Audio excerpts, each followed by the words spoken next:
Welcome to HandyDadTV. I'm Chris Heider, your virtual dad in the cloud, and today I'm going to do a review on this GE dehumidifier.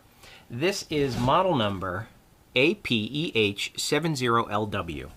Now, I bought this at my local Sam's Club for $1.99. It is a 70-pint dehumidifier. That means it removes up to 70 pints of water from the air every 24 hours. And it's one of the biggest you're going to find for residential use. So some of the other cool things about it that I liked about this one is, although it is electronic, it goes back on if there's any kind of a power failure. My old one didn't do that.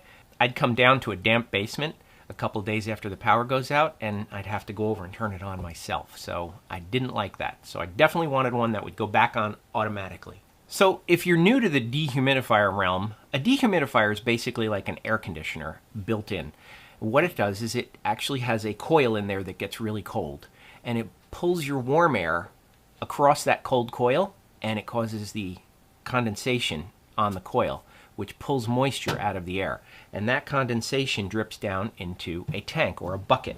And that's what we have here. Now, pretty much every dehumidifier comes with a bucket like this. And when the bucket fills up, there's a little sensor here, a little float, that lets the unit know it's full of water. And then it'll shut off, and it'll let you know through either a beep or something, or even an indicator light on it. It'll let you know that it's time to dump it. Now, every dehumidifier comes like that. They also usually come with a gravity feed option, which this one does too. There's a little door on the side here, and there's a hose connection. And I'm going to use it that way. You can connect a garden hose to it, and as long as you're dripping down, you can drip it down into the drain and never have to worry about emptying the bucket. This one is pretty unique, though, in that it has a third way. This has a connection in the back here with a pump. So, and it comes with a hose that's 16 feet long. So this little tube connects to your dehumidifier, and when the water level gets to enough height, it will turn on the pump and empty the water from the bucket. Now that's cool because it can actually pump up. You can pump into, let's say you have a laundry sink in your basement. You can pump into the laundry sink. And if you don't have that, you can pump it out a window, or you can pump it into a drain on the floor above you. Whatever you decide to do, you can do it with this. So I think that's really pretty cool too. So those are the basic features. Oh, one other thing I wanted to mention is that it does have an air filter in it that has to be cleaned, and it has a reminder on when it's time to clean it. And to get at that, you just take the bucket out and you pull it down right here. Take this, rinse it, wash it, put it back in. So I like the fact that it has a reminder for that too. Now, I got this to replace one in my basement that hasn't been working, and I'll show you how I knew that.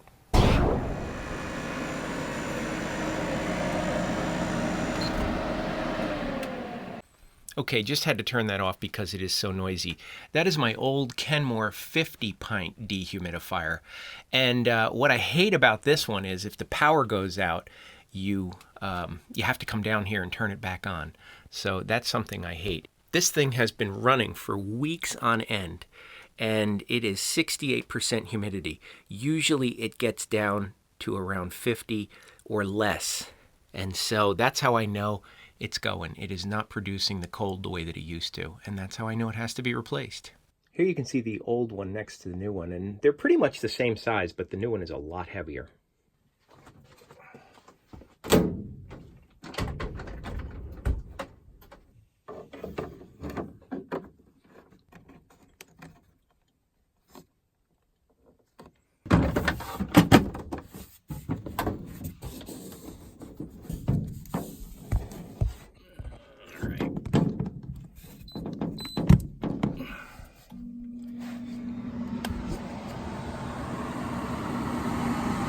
Went on immediately.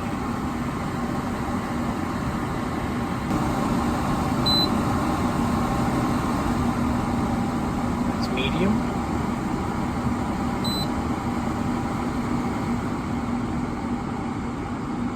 And that's the low fan. That's nice and quiet. I'm going to leave it on high. I'm going to set it for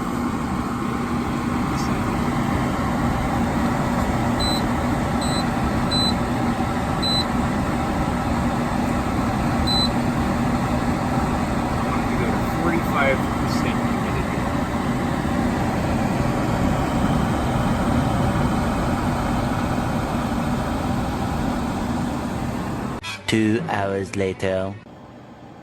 Alright, it's been running for a couple of hours. And you can see here, it's already down below 50%. So I would call that a success. It's much quieter than the old unit too. Okay, once again, this is the GE Dehumidifier 70 pint. It's model number APEH70LW. I got mine at Sam's Club, but it's available in a lot of different places. The only complaint I have about it is that GE only includes a 1-year warranty. Why is that, GE? These things should last 5-10 years. Why do we only have a 1-year warranty? So I did buy an extended warranty for 3 years on it, because I did see some comments where people said theirs died at about 1.5 years. So just food for thought. Not saying that it's going to die. My luck, because I bought the insurance, is probably going to last me 10 years. So anyway, check it out. Thanks for watching. I'll see you in the next one. Hey there, if you're new to the channel, be sure to subscribe and hit that bell icon to be the first to know when new videos are posted. Look for HandyDadTV on Facebook, Twitter, and Instagram, and visit the website HandyDad.tv for more great ideas and information.